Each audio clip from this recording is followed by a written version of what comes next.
show you how to run a dual growth curve as well as a dual growth curve with time invariant covariates, or ones that don't change over time, that are only measured at one time point, and then a model that has time varying covariates, or ones that do change over time.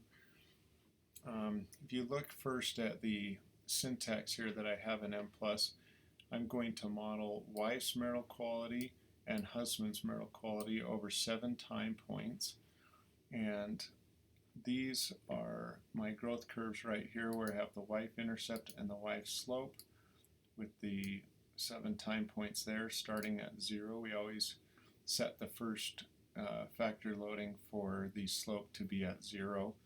That situates the intercept at the first time point. We could move that to the center or the end of the slope. Sometimes people do that. We're just putting it here at the beginning for now.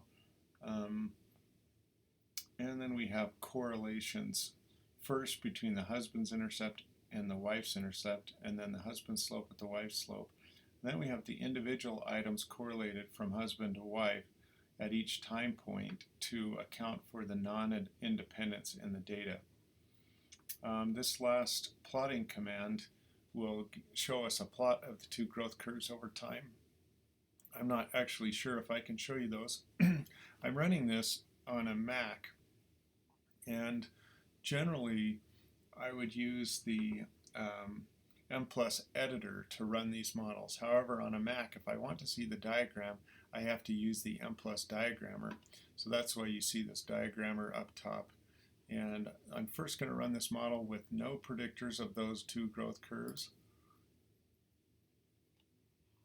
Here's my output, and then here's my diagram of the two growth curves with those things correlated. This is, again, accounting for the non-independence between wife's and husband's responses at a given time point. If I scroll down here into the output, I'm going to first go to the model fit. Looks like it fits okay. RMSEA at about 0.05. Chi-square is significant. CFI 0.97, TLI 0.97, SRMR 0.05. If I scroll down some more, I see these covariances between husband and wife's intercept and slope. The means are what I'm mostly interested in. So the wife's intercept is 5.06. Husband's intercept is 5.15. So men are starting out a little bit higher, and then wife's slope is negative 0.05. It's statistically significant, and husband's slope, negative 0.06, also significant, going down over time. I'm also interested in the variances of those means. So it looks like a significant amount of variance in the wife's intercept and the husband's intercept, and in the wife's slope and the husband's slope. Well, that's generally what I would look at for in a dual growth curve model without any predictors. I can now run the model that has predictors. Let's see.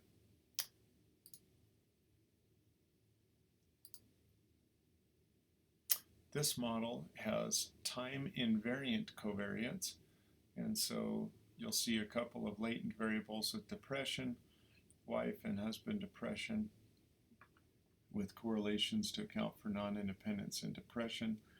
And then in my on statements, I have the wife intercept being predicted by income, number of children, race, health risk, and depression, and as well as the slope. These have actor and partner predictors, as you see, wife and husband predictors predicting both wife and husband's slope. Okay, and if I run this,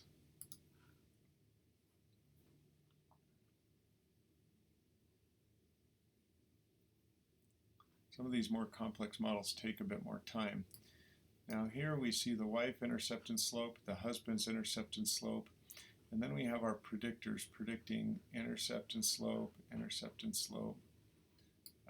and depression. These are latent variables also predicting husband intercept and slope.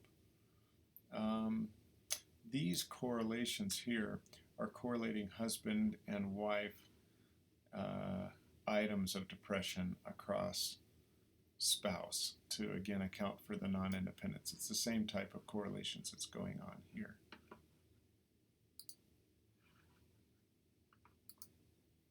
In my output, it's a good idea to look at the warnings. They're just saying I've got some things that are longer than 8 characters. 493 is my N.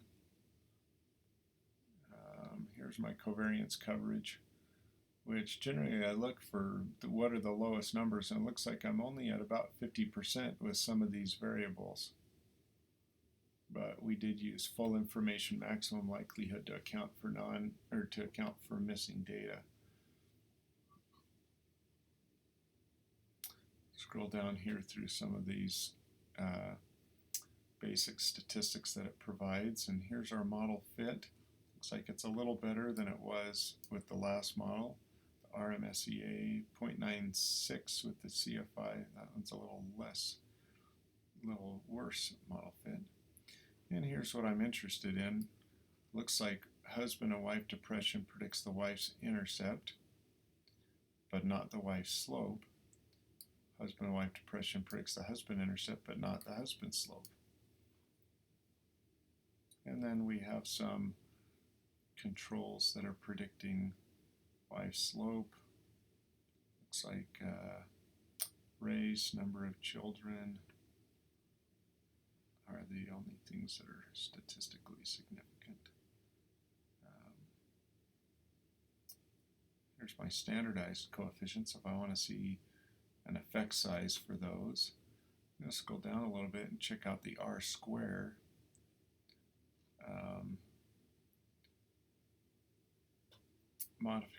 Modification indices we don't really need because they're already have good fit. And wait, either I went past the R square. Oh, here it is. Okay, looks like 25% of variance in the husband's intercept, 16% in the wife's intercept, and then only 4 and 5% in the slope. So I'm not really accounting for change in those slopes, for variance in those slopes. Okay. Lastly, I wanted to show some time varying covariates, and let's see if I can find that under here.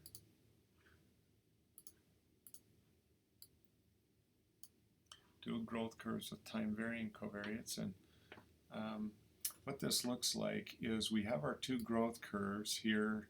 Well, our growth curves are right here, and then we have predictors of the growth curves that are time invariant, that don't change over time. And then we have time varying covariates where depression at wave 1 is predicting marital quality at wave 1. Depression at wave 2 is predicting marital quality at wave 2, and so forth for the wives and for the husbands. So on the diagram's going to get a little bit messier, but sometimes we want to see associations that are more proximal, and that's where the time varying covariates come in. So maybe depression isn't predicting the slope of marital quality, but at any given time point, depression predicts marital quality at that time point. So that's where we get this time varying covariate. So here's husband's depression at time 5 predicting husband's marital quality at time 5.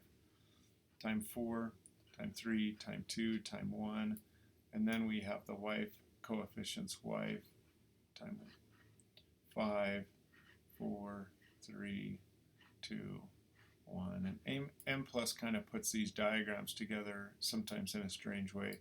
You can play around with them and move them if you want, but anyway, that's how you would set up a dual growth curve, one with time invariant covariates and one with time varying covariates.